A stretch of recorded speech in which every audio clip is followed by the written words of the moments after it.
Imaynalla kasaygi munasqa kuyamasi. Diospa bendición ninwanqa allipuni kananchik tiyan ichari.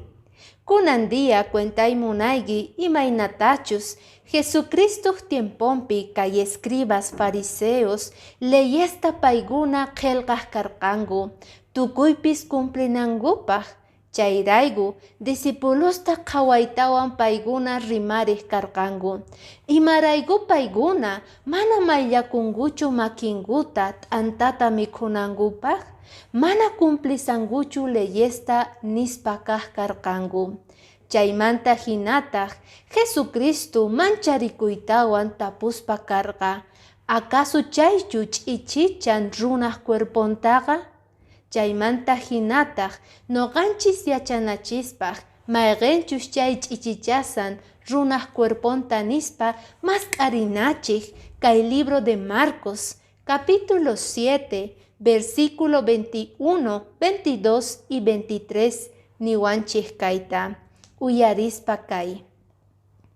Nillarqataq runaq sonqonmanta lluqsin kaykunas. Mana allin pensamientos kuna, mana kasarayq tiyakuqkuna, runata wanchiykuna, adulterio hucha ruwakuykuna, chantapis saqrakaykuna, engañokuna, viciupi kawsaykuna, paykunallapaq kanan munakuykuna.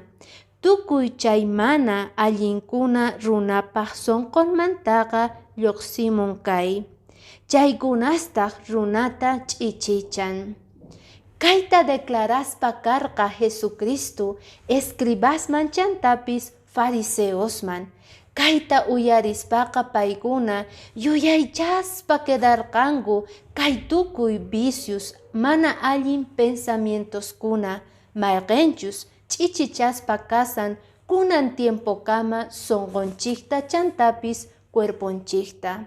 O munasqa kuyamasi, kunan dia noqanchik kawsayninchikta sonqonchikta mana allin pensamientonchikta entregana Jesucristuman.